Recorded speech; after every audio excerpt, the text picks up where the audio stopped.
साथियों नमस्कार, मैं हरिश्चंद्र बर्णवाल इस वीडियो में आप सभी का स्वागत करता हूं। एक बहुत ही बड़ी खबर दोस्तों, बहुत बड़ी खबर, इतनी बड़ी खबर जो 2014 के बाद पहली बार देखने को मिली है। राज्यसभा में प्रधानमंत्री मोदी को प्रचंड बहुमत हासिल हो गया है। जी हां, ये इतनी बड़ी खबर है दोस्तों, ये वास्तव में कल ही आपको बताना चाहिए था, लेकिन आज जब पहली बार मैंने इस आंकड़े को देखा और देखा कि किसी ने इस इतनी बड़ी जानकारी आपको नहीं दी, तो मुझे लगा कि आपको जरूर ये खुशखबरी देनी चाहिए। और ये खुशखबरी इसलिए भी महत्वपूर्ण है दोस्तों, क्योंकि याद कीजिए लोकसभा चुनाव के बाद किस तरीके से प्रधानमंत्री मोदी को लेकर तमाम तरह की बातें कही गई, लेकिन देखिए हुआ क्या।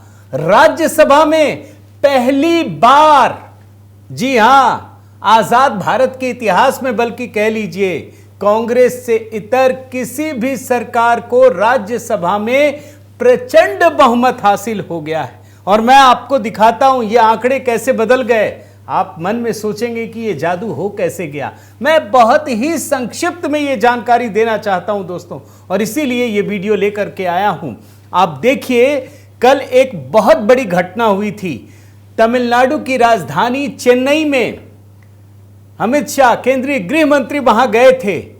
मौका था कि भैया स्टालिन को सबक सिखाने का, जो ये बार बार सनातन धर्म और दूसरी तरह से प्रधानमंत्री मोदी को चुनौती देते हैं, राष्ट्र हित को नुकसान पहुंचाते हैं। आप जानते हैं दोस्तों, मैं आपको दिखा चुका हूं कि अमित शाह ने खुद AIADMK के साथ गठबंधन का ऐलान कर दिया और यह साफ कर दिया कि स्टालिन के खिलाफ भारतीय जनता पार्टी NDA एक साथ मिलकर चुनाव लड़ेगी। लेकिन उसका साइड इफेक्ट देखिए, जैसे ही AIADMK के साथ भारतीय जनता पार्टी का गठबंधन हुआ, राज्यसभा में चमत्कार हो गया दोस्तों। क्योंकि भाजपा गठबंधन के साथ जैसे ही AIADMK ने हाथ मिलाया, राज्यसभा में प्रचंड बहुमत, जी हां, और यह आंकड़ा जानते हैं कितना पहुंच गया? 122। वैसे ही मैं आपको जरा समझाता हूं। राज्यसभा में कुल सदस्यों की संख्या है 245, इसमें 9 सीट खाली है, यानी इस समय जो आंकड़े बनते हैं वो 236 के बनते हैं। बहुमत का आंकड़ा कितना है? 119। और इससे पहले AIADMK से पहले भारतीय जनता पार्टी गठबंधन यानी NDA के पास 118 सीटें थी, 4 सीटें जुड़ गई, बहुमत 119। भाजपा गठबंधन के पास 118, तब भी कमी नहीं थी, आप जानते हैं। लेकिन जैसे ही ये 4 सीटें जुड़ गई, 122 हो गया, यानी 119 बहुमत है, अपने आप 122 हो गया। और ये पहली बार हुआ है दोस्तों, आपको मैं बता दूं, क्योंकि आजाद भारत के इतिहास में, मैं आपको बता रहा हूं, कांग्रेस से इतर किसी भी सरकार के पास जो गठबंधन में है, पहली बार ये बहुमत हासिल हुआ है। लेकिन जानते हैं ये आंकड़ा सिर्फ 122 पर टिक नहीं रहा, और इसीलिए मैं इसको प्रचंड बहुमत कह रहा हूं। अब देखिए क्यों मैं ये बात कह रहा हूं।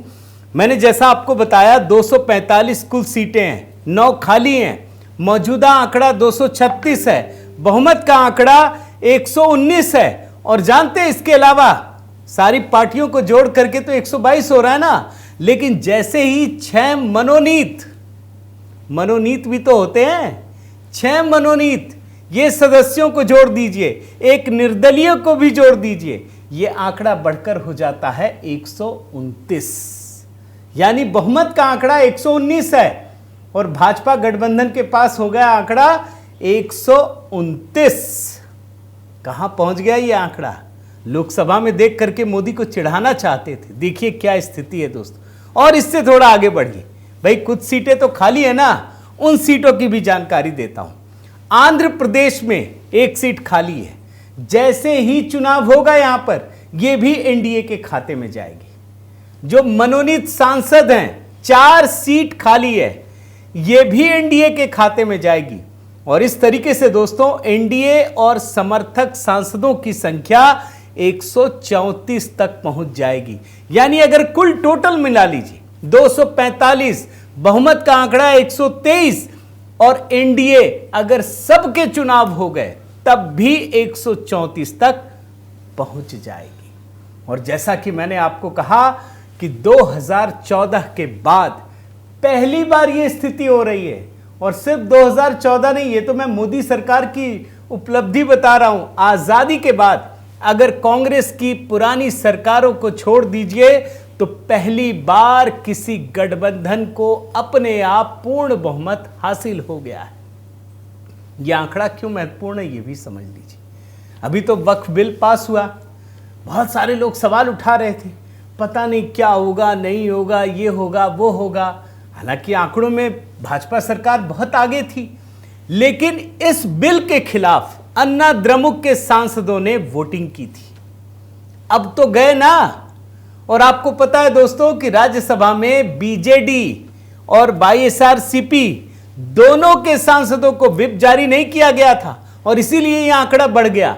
लेकिन अगर ये अब व्हिप भी जारी कर दें, तब भी अन्ना द्रमुक के साथ आने से भारतीय जनता पार्टी को जो ताकत मिली है उसकी कल्पना नहीं कर सकते। और मैं आपको बताता हूं, आज वक्फ बिल को लेकर ये बवाल मचा रहे हैं ना, अब देखिएगा दोस्तों, आपको आने वाले दिनों में बहुत बड़ा बदलाव देखने को मिलेगा। अब सरकार किसी भी बिल को सोचेगी नहीं, धड़ाधड़ बिल पास होंगे। अगर एक आध पार्टी रूठ भी जाए ना तो भी सरकार को फर्क नहीं पड़ेगा। ये बहुत बड़ी खबर थी दोस्तों, और इसीलिए मैंने आज आपके लिए तीसरा वीडियो लाने की कोशिश की। मैं उम्मीद करता हूं ये खुशखबरी आपको अच्छी लगी होगी। ज़रूर कमेंट के साथ जुड़िए। और साथ ही दोस्तों देखिए, आज हनुमान जन्मोत्सव का दिन है। HB मेलोडी से जुड़िए, जहां पर मैंने बहुत सारे गीत अपलोड किए हैं। मुझे उम्मीद है आपको ये वीडियो पसंद आया होगा। अगर चैनल सब्सक्राइब नहीं किया है तो ज़रूर कीजिए, लाइक कीजिए, कमेंट कीजिए, बेल आइकन दबाइए। बहुत बहुत धन्यवाद। जय सिया राम।